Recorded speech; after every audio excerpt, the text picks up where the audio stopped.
الله يعطيكم العافية جميعا. إن شاء الله تكونوا كلاتكم بخير وأموركم على العال. بدي أحكي بعض الشغلات عن اللي صار خلال الأيام الماضية بشكل عام ومن بعد فرار رأس النظام، بعد فرار بشار الأسد.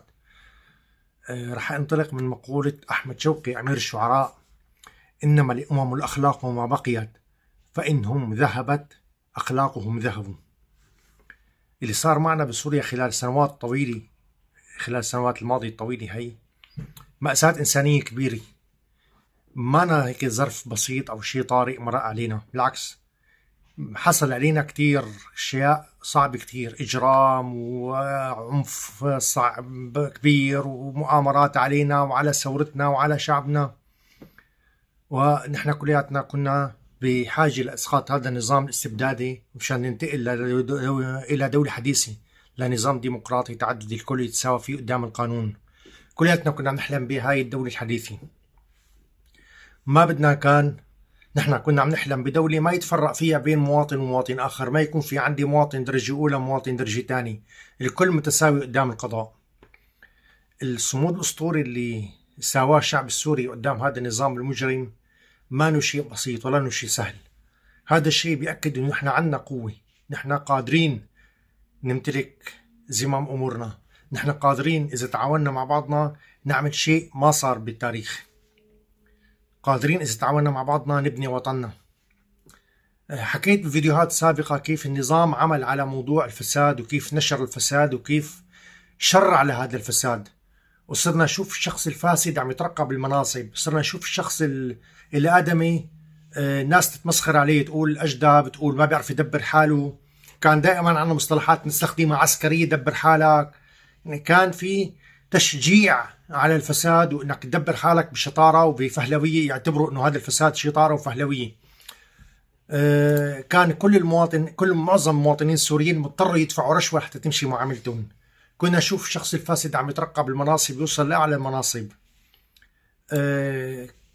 بالاخير نحن لما صار اللي صار وهرب النظام، وشفنا حتى كيف تفكير عائلته، شفنا الصور تبعته كيف هذا مستوى تفكيره، هو بالأساس شخص فاسد وهذا تفكيره هيك. شفنا الصور كلياتنا. كمان شفنا وسمعنا الإشاعات خلال فترات ماضية طويلة عن الفساد الأخلاقي بعيلته وعن العلاقات الجنسية لأفراد عيلته خارج إطار مؤسسة الزواج. شفناه هذا وسمعنا فيه وعرفنا فيه. هلا هذا النظام خلال السنوات الطويلة اللي أفرزه اشتغل عليها، عم يشتغل كان على تشويه المجتمع وإفساده. الآن عم أشوف أنا انعكاس هذا الفساد على وسائل التواصل الاجتماعي. بخلال الفترة الماضية كنت أعرف، أنا كان الأستاذ خيري الذهبي الله يرحمه، واحد من أهم الروائيين السوريين وأهم المثقفين بدمشق، قال لي النظام يصنع معارضته على شاكلته. وفعلا كانت المعارضة مثل كلياتنا بنعرف أنانية، عم تبحث عن مصالحها الخاصة، عم ترقد واحد بده عم يفكر حاله يقعد على الكرسي يأبد. كله كان عم يبحث عن مصالحه الخاصة. ما كنا نشوف إنه كتير كانوا عم يشتغلوا لمصلحة الوطن. كان عندنا كتير انتقادات لهي المعارضة، كنا نشوفهم معظمهم بتلاقيهم زعماء إقطاعيين، بده يعمل الحزب تبعه يصير هو المعلم وهو الرئيس وهو للأبد، مثل بشار، مثل ما عمل النظام قبل الثورة لما شجع الأحزاب على التوريث. واحد مات بقداش، مات ورط مرته، ومرته ماتت ورطت ابنها، الحزب الثاني ورط، كان عم يشجع على هذا الفساد. اليوم أنا عم أشوف على فيسبوك خطاب كراهية كتير كبير وقت سقط النظام. أي نقاش عم يصير بين أي اثنين عم يوصل لمرحلة إنه يسبوا بعضهم. الحد الأدنى عم يكون في اتهامات، في تخوين، شتائم. أنا نفسي عم توصلني شتائم قذرة على الخاص، عم يسبوني، يسبوا عيلتي لأنه أنا مختلف معهم بالرأي. لحد الآن ما قدرنا نطلع من هاي العقلية، عقلية إنه هو بيفهم وغيره ما بيفهم. ما عم نقدر نقبل إنه في رأي آخر. نحن عم نحكي عن دولة جديدة، بطلنا دولة بيت الأسد، صرنا هلا بدنا نكون سوريا الحديثة. سوريا الحديثة فيها أكثر من رأي. أنا بجوز ما أتوافق مع السلطة القائمة هلا والإدارة العامة الموجودة هلا، فأنا من حقي أحكي، لكن حجم الهجوم ما طبيعي. أخي أنا بدي أنشر بس انتقادات، فعم يصير فيه علي ولا غيري. هجوم وتشبيح وشتائم وتخوين وكلام مزاودات، انت وين كنت، وكلام الحرر بقرر. نحن عم ننشر ثقافة كراهية فظيعة على الفيسبوك. مين انت، شو قدمت، وين كنت، الى اخره. هلا هاي الاخلاق السيئة اللي كان فيها نظام الاسد، معقول انت قلت لشعبنا؟ شعبنا هذا الشعب العظيم اللي عنده تاريخ كبير من الحضارة، اللي عنده تاريخ كبير من الرقي. شفنا السوريين وين ما طلعوا، وين ما كانوا بأي بلد تاني عم يطلعوا برات سوريا عم يعملوا إنجازات ما طبيعية، عم ينجحوا بكل المجالات. هذا الشعب هيك نحن عم نشوف هيك على الواتساب، على الفيسبوك وعلى الواتس وبمجموعات الحوارات ويصير في تخوين والشتائم متبادلة. هيك نحن، هيك أخلاقنا. ايمت كنا نحن نتصرف مثل بيت الأسد؟ برأيكم هل الغضب الموجود عنا رح ينطفى ونخلص وناخذ بتارنا إذا دعسنا على كام واحد؟ إذا قلنا لكام واحد عوي أو شنهق مثل الحمار، بنكون نحن هيك حققنا نجاحنا وشعرنا بذاتيتنا ونحن خلص انتصرنا. هيك نحن انتصرنا؟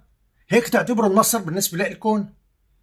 أنا بالنسبة لي بعتبر النصر إنه ننتقل لدولة حديثة، دولة الناس كلياتها متساوية قدام القانون، اقتصاد قوي، دولة إذا المواطن تعبان فقير مريض الدولة هي بترعاه، بتدير بالها عليه، بتوقفه على رجليه، دولة بصير فيها الموظف عم ياخذ راتب جيد، ما في فساد، بعمل معاملتي بسهولة. أنا هيك النصر بالنسبة لي. ما النصر بالنسبة لي إنه والله رحت دست على واحد أو قلت له واحد شنيق أو قلت له واحد عوي. عيب. هيك أخلاقنا نحن، هيك تربينا. بالثمانينات القرن الماضي كان النظام بمعركة مع الإخوان المسلمين، كان أي واحد عنده أي تار مع واحد تاني بيرقوا تقرير إنه هذا إخوان مسلمين، هذاك تاني بيضيع ورا الشمس. الآن نحن أي واحد عنده تار مع أي واحد بيرقوا تقرير إنه هذا مخبر أو هذا كان شبيح. أي ضابط أي موظف في الدولة بيكتبوا فيه إنه هذا كان كذا وهذا كان كذا، بروح وفي ناس ممكن ينقتلوا. ليش؟ نحن ما بصير نروح للقضاء؟ يعني نحن ما عندنا قضاء؟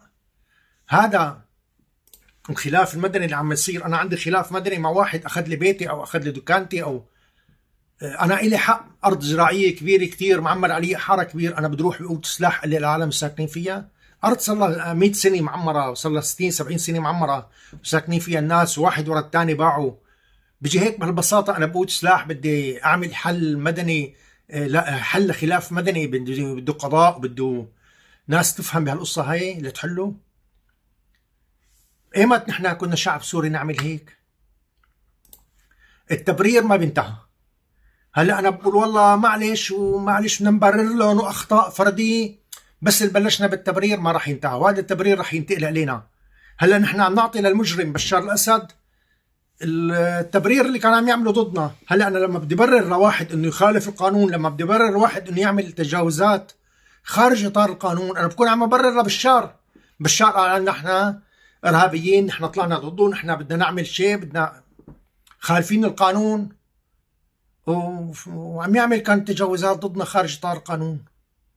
ونحن هلا عم نعطيه مبرر للناس اللي كانت مع بشار، تقولوا هل هيك وشفتوا بشار كان يقول انا عم احمل اقليات، انا عم احمل علويه، وضحك عليهم فتره من الفترات وراحوا شبابهم، زهرة شبابهم راحوا بهاي الحرب.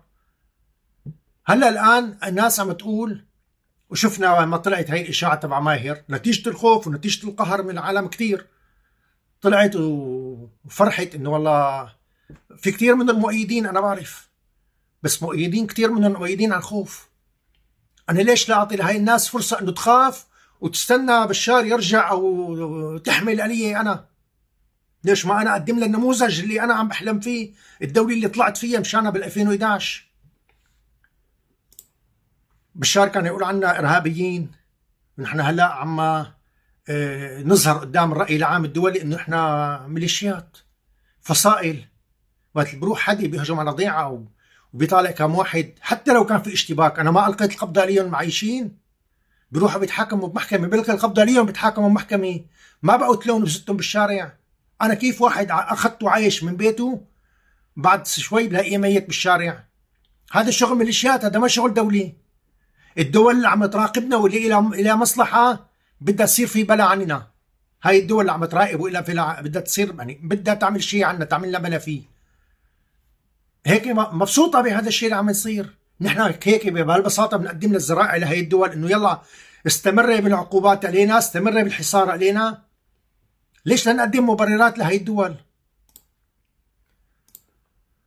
بالثمانينات صار في قصة أنا بعرفها بحمص، مزبوطة، صارت وحدة من سيدات حمص الجليلات، العائلة بتنتمي لعائلة كبيرة، وسيدي الله ما بعرف شو صار فيها هلا، لكن يقال كانت جميلة كتير. واحد ناس المقربين للنظام أو واحد من السلطة الموجود بالنظام قتل جوزها، حط عينه عليها وقتل جوزها بحجة إنه هذا أخوة مسلمين، ونهب بيته، أخذ بيته واغتصبها للزوجي، خوي أخذها خطفها. هذا هيك كان يعمل بشار، هيك كان يعمل نظام الأسد. نحن هلا عم نفكر نعمل مثله يعني مثلا برأيكم؟ نحن هلا بسلاح، بعض الناس اللي عنده سلاح وعنده قوة عسكرية بسلطة سلاح، بسلطة قوته بسلاح، بده ينفذ هي أعمال. ألا تعتقد إنه هي الأعمال رح ترتد عليك بيوم من الأيام؟ ألا تعتقد إنه هذا اللي حامل سلاح رح يلاقي يوم من الأيام مبرر بخلاف مدني بينك وبينه إنه يعمل فيك هيك مثلا؟ ما بتعتقد إنه هذا اللي حامل سلاح ممكن يعمل فيك؟ الغضب جواتنا كبير على النظام وعلى اللي عملوا النظام وعلى الناس اللي كانت مع النظام، بس الحل ما بيكون بهيك، بهي الطريقة. ما الحل بالعنف والفوضى، ما الحل بالتجاوزات. أنا بخليني أطرح سؤال مهم. أنت حابب تعيش ببلد فوضى ما في أمان؟ حابب تعيش ببلد تبع كل مين إيده إله؟ ولا حابب تعيش ببلد فيه قضاء وفي شرطة وفي مؤسسات حكومية، وأي واحد إلك عنده حق بتروح تشتكي عليه بالمحاكم وبالقضاء وبتاخد حقك؟ قل لي أنت قارن أي بلد بدك إياه. أنت بدك بلد الفوضى وبدك واحد تاخد حقك بإيدك؟ أوكي، بدك تتحمل نتائج، لأنه هذا المسلح اللي عم ياخد حقه هلا بإيده بيوم من الأيام بيجي مسلح حقه منه بياخد حقه بإيده. إن ما إجا هذا المسلح، هذا الغضب اللي عم يصير عند الطرف الثاني اللي انت عم تمارس عليه هاي الممارسات خارج داخل القانون، لو واحد اخذته اعتقلته وحاسبته وعندك اثبات وعلقت مشنقته بالشارع، اوكي الناس تعرف انه هذا مجرم وفي قضاء حكمه. بس انت قتلته هيك، لا، انت معناتها انت عم تعمل انتقام فردي وهن رح يعملوا انتقام فردي. ففي كتير دول ما بتحبنا وما بدها خير لنا. هاي الدول اجتماعها مع ناس محقونين خايفين، مع ناس ممكن يكونوا فقراء، مع ناس عندهم رغبة بالانتقام. ألا تتوقع أنه يعملوا بلاء عنا، يعملوا لنا مصيبة بسوريا ببلدنا؟ ألا تتوقع أنه واحد منهم يحط له سيارة مفخخة على باب مشي مدرسة وتتفجر بأولادك؟ أنت لهي بدك توصل لهون؟ الأمن، أمن البلد ما بنحمي بس بالشرطة وبالعنف، أمن البلد بنحمي بالمؤسسات وبالمجتمع المتماسك. لما بيكون المجتمع متماسك هو اللي بيحمي البلد، هو بيمنع، لما بشوف أي شيء غلط بنبه السلطة عليه. أما مجتمع حاقد بده يسكت، بده يسكت. شو بدي أنا؟ خلينا نشتغل على نبني بلدنا جديد مشان أولادنا. خليني أقول لكم إنه رب العالمين بمحكم تنزيله ما بيقبل الظلم، ورب العالمين قال، وصف نفسه إنه هو عدل، ورب العالمين قال لا تزر وازر وزر أخرى. رب العالمين قال لا تقتلوا النفس التي حرم الله إلا بالحق. الرسول عليه الصلاة والسلام حذرنا من القتل وجعله من الكبائر. هل من حق أي حد يقوم ياخذ تاره بإيده؟ هذا اللي بدي أسألكم إياه. هل بتعتقدوا إنه نحن رايحين باتجاه دولة تحمي أولادنا؟ أنا برأيي أفضل الطرق لحتى ناخذ حقنا ولحتى نحمي أولادنا ما بتكون عن طريق الثأر الشخصي، بتكون عن طريق القضاء. إذا ما عملنا هيك ترى الوضع خطير وبيهددنا وبيهدد أولادنا. بتمنى الناس تصحى. شكرا، بشوفكم فيديوهات تاني.